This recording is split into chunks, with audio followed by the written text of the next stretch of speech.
Assalamu alaikum, chers téléspectateurs, chers élèves, chers amis professeurs. Donc aujourd'hui, je vais vous présenter le bac, on va corriger le bac 2015 histoire année. Alors, donc partie numéro 1, j'ai divisé ça en deux parties. Donc vous allez constater que la première partie en fait, donc elle est centrée sur la chimie des solutions. Et la deuxième partie, c'est la chimie organique en fait. Donc en général au baccalauréat, on vous donne ça. Ou synthétique chimie, chimie organique. Tout ça, on vous le donne. Alors, donc on considère une solution d'acide propanoïque de concentration molaire C est égal à 10 puissance moins 2 mol par litre et de pH égal à 3,35.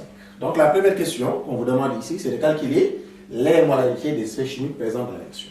Donc bien évidemment, ici on ne nous a pas demandé de calculer, de déterminer l'équation bilan de la réaction, mais les fondamentaux quand même de l'équilibre.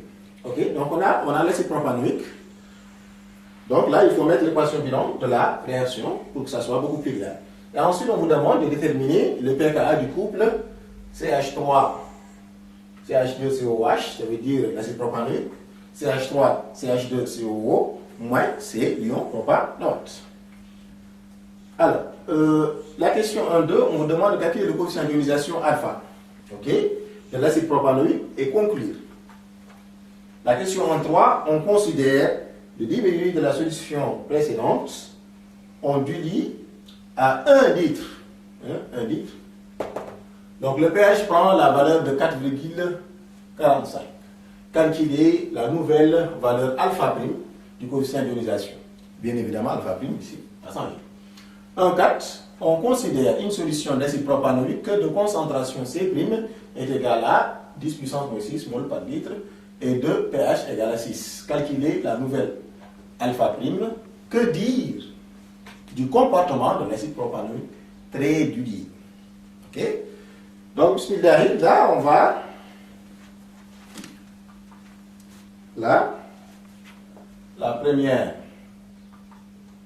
question. Bon, on va commencer par l'équation bilan d'abord. Ce n'est pas demandé. L'équation bilan de la réaction. Donc, à titre d'information, vous savez que tous les acides carboxyliques sont des acides faibles. Ça, on le sait. OK? Donc, l'acide propanoïque, c'est CH3, CH2, COO, H, si vous voulez aussi. Bon, une autre écriture est possible, donc, plus H2O. Conduit. Donc, la réaction, elle est partielle. OK? À CH3. CH2, CO-, c'est la base conjuguée là, plus H3O, O+. Donc vous savez très bien que les acides perdent des protons. Par contre, les bases captent. Ok? Donc ça, on le sait, d'après la définition de Bronsted. Ok? Alors, donc là, on va énumérer les effets chimiques présents dans la réaction. Donc, on doit calculer ici la concentration de CH3, CH2, COOH. On doit calculer, bon, on pouvait commencer quand même par la concentration d'H3O+, la même chose, la concentration d'H3O+, la concentration de OH-, la concentration de CH3, CH2, COO-. Bon, il y a des professeurs qui mettent l'eau, mais là, ce n'est pas la peine de le mettre. OK? Donc là, automatiquement, on va commencer par la concentration d'H3O, H3O+. Donc la concentration d'H3O+ est égale à 10 puissance moins pH. OK? Donc la règle, vous connaissez déjà la règle. La concentration d'H3O+ est égale à 10 puissance moins pH. Et ça émane d'où? La formule de pH. pH égale à quoi? Égale à moins log de H3O+, ou moins log de Ca. Alors, là, donc, le pH ici est égal à 3,45. OK? Donc, c'est 10 puissance. C'est 10 puissance moins 3,45.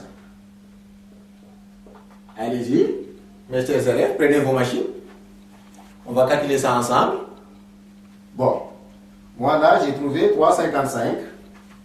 3,55 fois 10 puissance moins 4 mol par litre. Il faut toujours mettre l'unité, n'est-ce pas? Ensuite, on va calculer la concentration de OH-. Donc ici, la solution est prise à 25 degrés. À 25 degrés C. Ok? Donc à 25 degrés C, qu'est-ce qu'on sait? KE égale à quoi? À la concentration de H3O+, fois la concentration de OH-, n'est-ce pas? Donc, égale à ici, 10 puissance moins 14. Donc, qui est égal à 10 puissance moins 14. Donc, ce qui implique à dire que ici, ou équivaut à dire que la concentration de OH- égale à KE divisé par la concentration de H3O+. KE, on avait dit que c'est 10 puissance moins 14 divisé par la concentration de H3O+, qui est 3,55 fois 10 puissance moins 4. Adja, calculez. Prenez vos machines.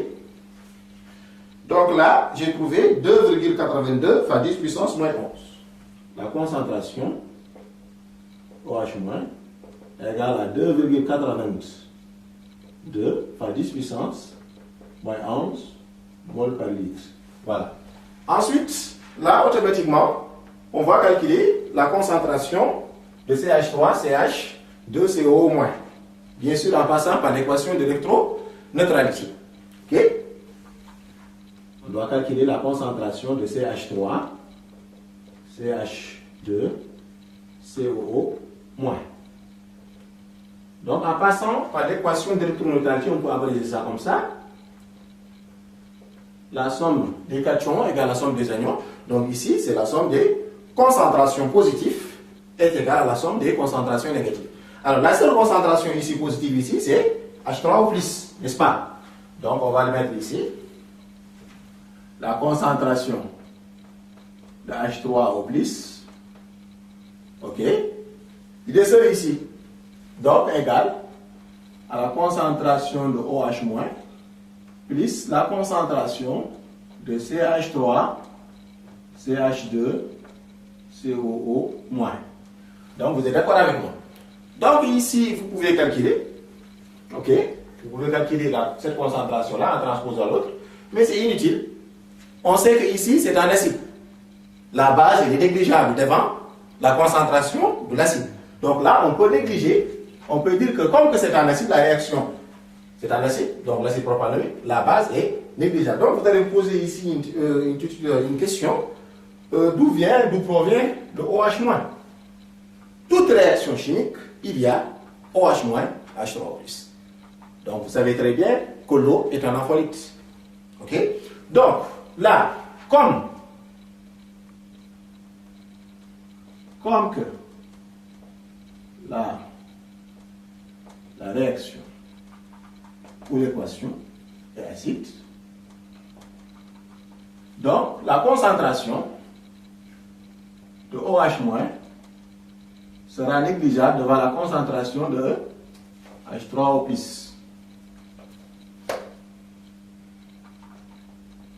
H3O+.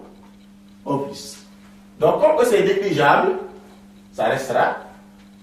Donc, on peut dire que donc, la concentration de CH3, oui, ion propanoate, CH3, CH2, CO- est sensiblement égale à la concentration de H3O+.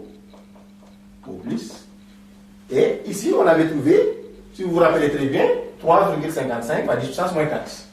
3,55 par 10 puissance moins 4 mol par litre. N'oubliez pas de mettre les unités. Alors, maintenant, ça reste CH3, ça veut dire l'acide. CH3, CH2, COH. Ok? Donc, ça reste la concentration de CH3, CH2, COOH. Comment on calcule ça? Bien sûr, on passe par la conservation de la matière. Okay? La conservation de la matière. Bon, en fait, c'est la même chanson. C'est la même chanson. On vous donne ça au baccalauréat. En fait, c'est la même chanson en général. Vous calculez d'abord la concentration d'H3O+, vous calculez la concentration de OH-. Après avoir calculé la concentration de OH-, vous passez par l'équation de neutralité pour calculer l'ion, la forme ionisée. Vous passez par la conservation de la matière pour calculer, bien sûr, l'acide. Si c'était la base, c'est la même chose, mais attention, cependant, il y a des cas particuliers. Ok? On ne vous donne pas des choses, on ne balance pas les choses gratuitement comme ça. Parfois, on ne vous le donne pas. Ok? Alors, maintenant, ici, on passe par la conservation de la matière. On peut toujours abréger ça. Donc, la conservation de la matière, bien sûr, je vous rappelle un petit peu, ça émane de la loi de Lavoisier. Rien ne se perd. Rien ne se crée. Tout se transforme. Ok? Donc, la concentration initiale qu'on a égale la concentration restante plus la concentration disparue. Donc, ici, on a la concentration de CH3, CH2, COOH, plus la concentration de CH3, CH2, COO moins. Nous, ce qu'on cherche, c'est ça. Donc, mathématiquement, vous êtes des mathématiciens, machallah. Donc là, pour tirer ça, qu'est-ce que vous faites? CH3, donc CH3, CH2, COOH égale à la concentration initiale moins CH3, CH2, COO moins. Ok? Donc, on peut toujours remplacer. Bon, je vous lâche. Vous allez remplacer 10 puissance moins 2, ça veut dire la concentration initiale, c'est 10 puissance moins 2. Et la concentration, bien sûr, de la forme ionisée, on avait dit que c'est égal à la concentration de H3O+, n'est-ce pas? Et la concentration de H3O+, on a dit que c'est 3,55 fois 10 puissance moins 4. Ok? Ah tiens, calculer. Bon, là, j'ai trouvé 0,96 fois 10 puissance 0,96 fois 10 puissance moins 2 mol par litre. Donc, mes chers élèves, la première question, voilà la première question. On nous avait demandé de calculer les molarités, ça veut dire les concentrations des différentes espèces chimiques présentes dans la réaction. Et là, on a calculé la concentration d'abord d'H3+, la concentration de OH-, la concentration de la forme ionisée, ça veut dire l'ion propanol, enfin, la concentration de l'acide. Donc là, c'est très simple, c'est comme ça qu'on calcule ça de façon générale. Ok? Alors, là, on me demande de déterminer le pKa du couple. Acide propanoïque, ion propanoate. Vous avez pas mal de formules. Vous pouvez passer par pKa est égal à moins log de Ka. Ok? Puisque vous avez la concentration d'H3+, vous avez la concentration de la forme basique et la forme acide. Automatiquement, vous calculez. Ou bien, vous passez par la formule d'Anderson. Vous passez par la formule d'Anderson. Calcul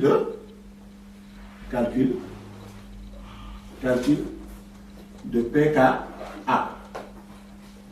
Alors, le pKa, Anderson, que dit M. Anderson? pH égale à pKa plus log de base sur l'acide. Là, on dit pKa. pKa, donc, égale à pH moins log, la forme basique, c'est la forme acide. Je vous ai dit que vous n'êtes pas obligé de passer par cette formule. Vous pouvez passer par pH, pKa égale au log de Ka directement. Ok? Donc, ici, pKa est égal à pH qui est égal à 3,35 moins log. La forme basique, ici, la forme basique, vous savez, c'est 3,55 fois 10 puissance moins 4, c'est 0,96 fois 10 puissance moins 2. Tiens, prenez vos machines. On avait dit, c'est ce qu'on avait dit ici. La forme basique, ça veut dire la forme ionisée. Elle est là. C'est ça la forme basique. Et là, l'autre, c'est la forme acide. Ok, la forme basique, on avait dit qu'elle est à 3,55 fois 10 puissance moins 4. N'est-ce pas? Alors, on va trouver 4, sensiblement égal à 4,8. Donc le pKa est égal à 4,8. Alors le pKa n'a pas d'unité. Le Ka n'a pas d'unité. Ce sont des constantes bien sûr qui varient en fonction de la température, mais ça n'a pas d'unité. Ok? Donc là au baccalauréat, si vous mettez une unité ici, là ça décourage les professeurs. Donc attention. Alors, on continue. La question 1-2.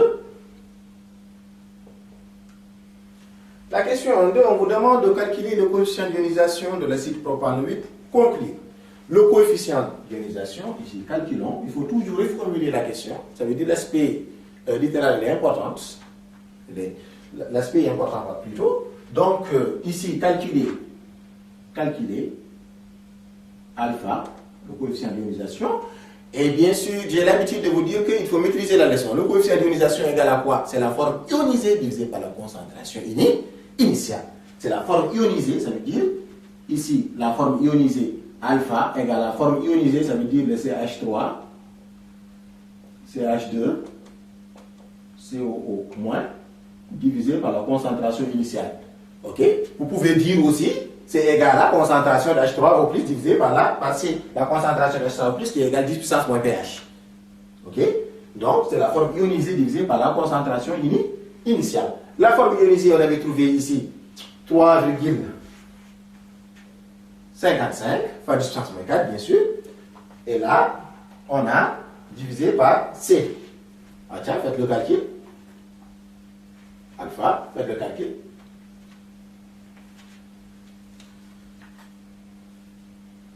Faites le calcul. Voilà. Donc là, je trouve ici 3,55. D'après les calculs, je trouve 3,55. 3,55, bien sûr, pour cent. Alors, vous pouvez le mettre en pourcentage comme vous pouvez le mettre pour une autre forme. Ça veut dire qu'ici, on doit multiplier ici par 100 pour trouver sous forme de pourcentage, par 100. Ok? Pour trouver sous forme de pourcentage. Bon, je rappelle que pour un acide faible, alpha est inférieur à 1.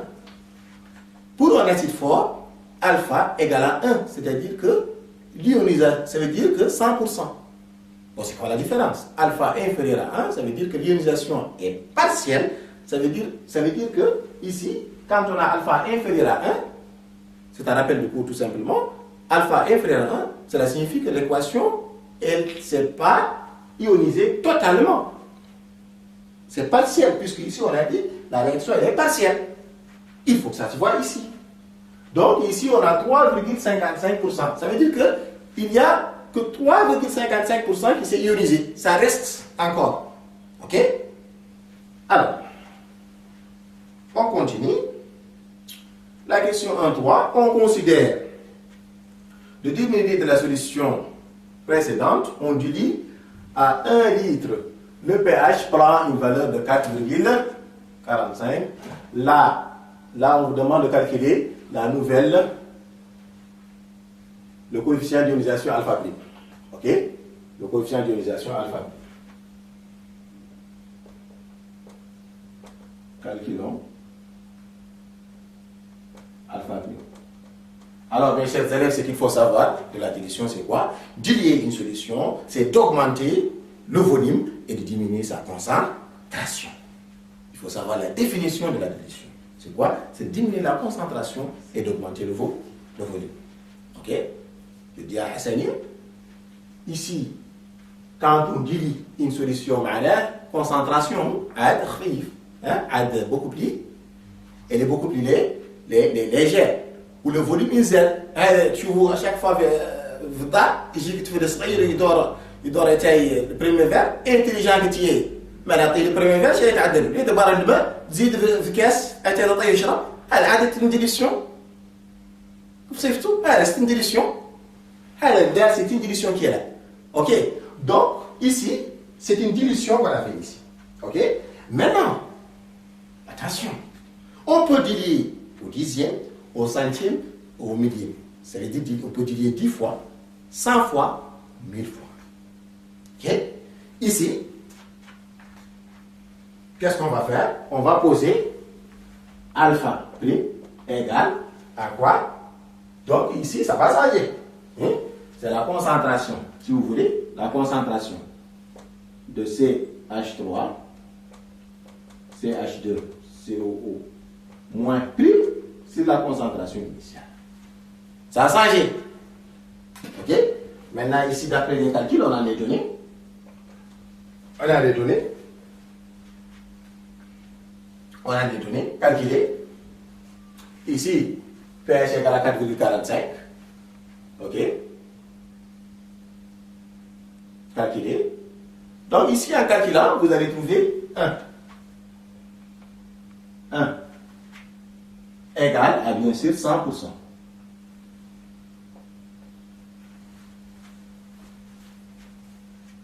Calculez, vous allez voir, vous allez trouver 1. Qu'est-ce que je vous avais dit? Ici, il y a une règle en fait, quand on dit au dixième, la variation de pH, le pH varie de 0,5, mais là, vous voyez très bien que c'est un cas particulier. Hein? Raison pour laquelle d'ailleurs on vous a dit ici de conclure à la question 1,4. Ok? À la question 1,4. Ok? Bon. Voilà. Maintenant, la question 1,4. On vous demande ici, on considère une solution d'acide propanolique de concentration C